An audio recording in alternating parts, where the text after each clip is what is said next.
मैं हृदय से स्वागत करता हूं।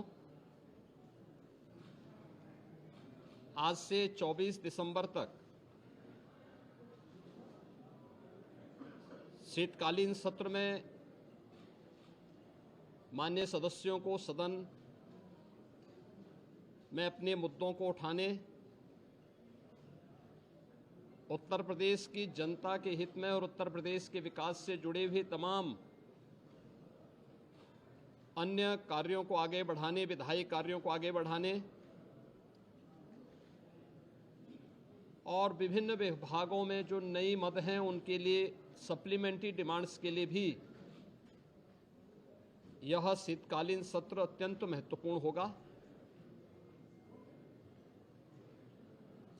इस अवसर पर राष्ट्रगीत वंदे मातरम के 150 वर्ष पूर्ण होने के उपलक्ष्य में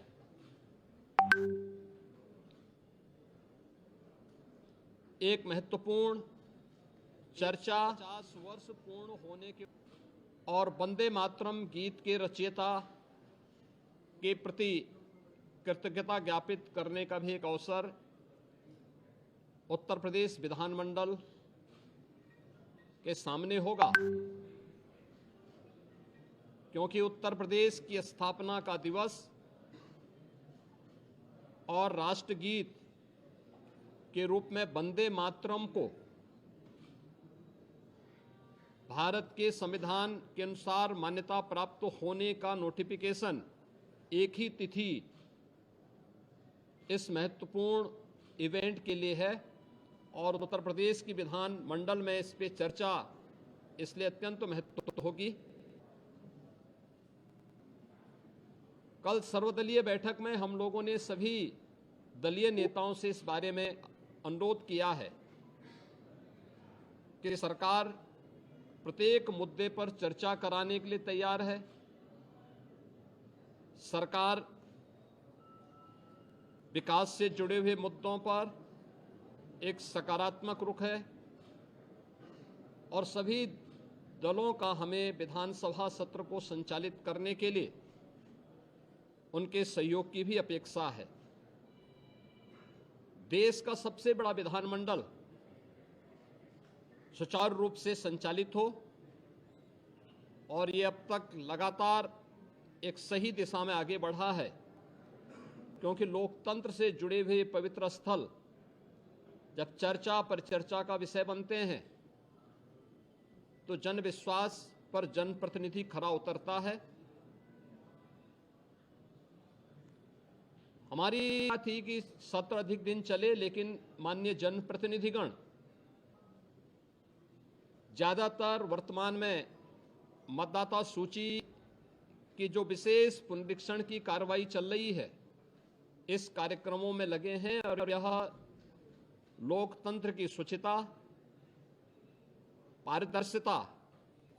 और प्रभावी होने के लिए अत्यंत महत्वपूर्ण भी है। तो विभिन्न जनप्रतिनिधियों ने इस संबंध में अनुरोध भी किया था कि आवश्यक विधायी कार्य और सप्लीमेंट्री डिमांड्स के साथ ही कुछ महत्वपूर्ण अन्य कार्यों को लेने के बाद वंदे मातरम पर चर्चा परिचर्चा के उपरांत अगर इसे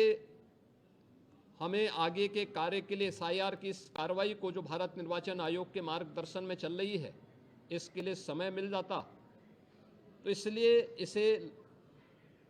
आज से 24 दिसंबर तक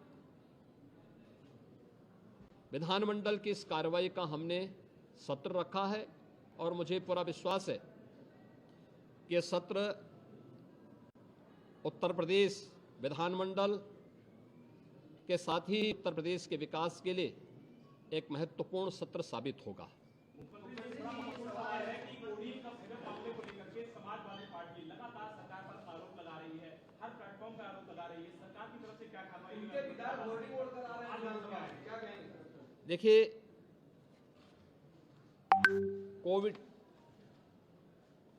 कोडिन फास्फेट यह NDPS के अंतर्गत आने वाला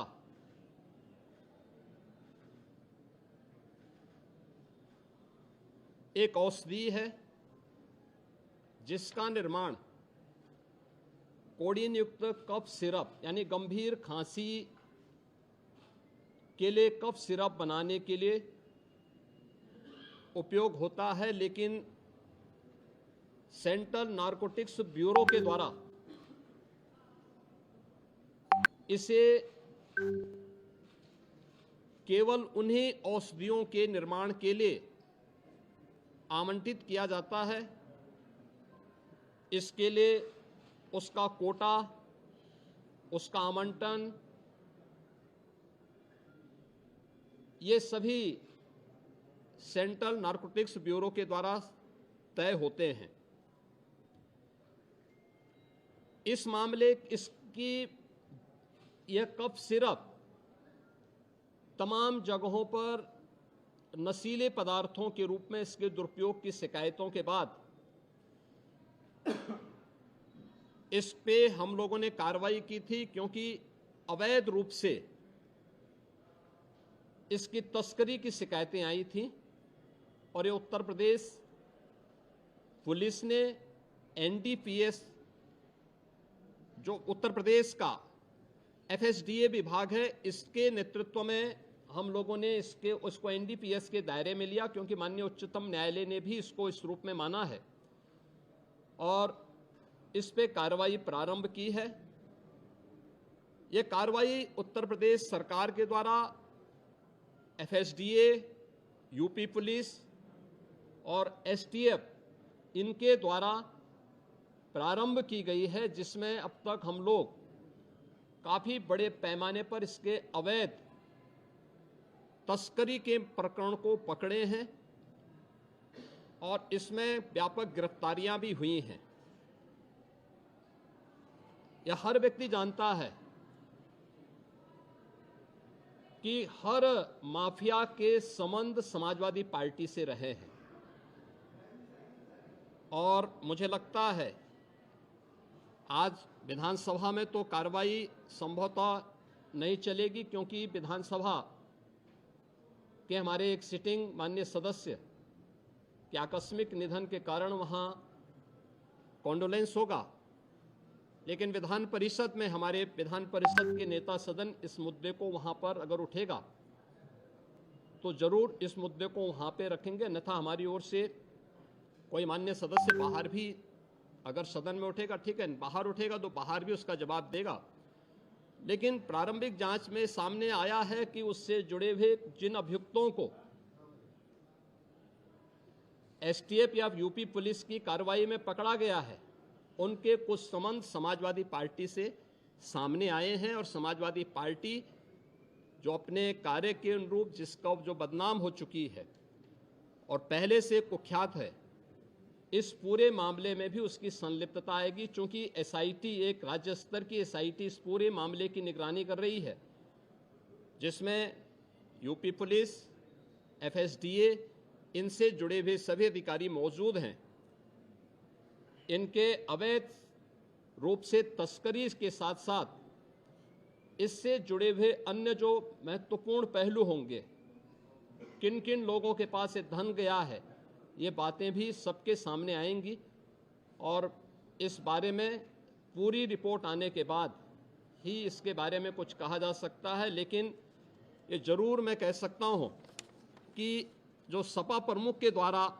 कहा जा रहा है, ये वही स्थिति है कि यही कसूर मैं बार बार करता रहा, धूल चेहरे पर थी और आईना साफ करता रहा। यानी फोटो इनकी है उन माफियाओं के साथ, तो स्वाभाविक रूप से अवैध लेन देन में भी संलिप्तता कहीं ना कहीं सामने आएगी। जांच आने दीजिए, दूध का दूध और पानी का पानी सबके सामने आएगा। धन्यवाद जी।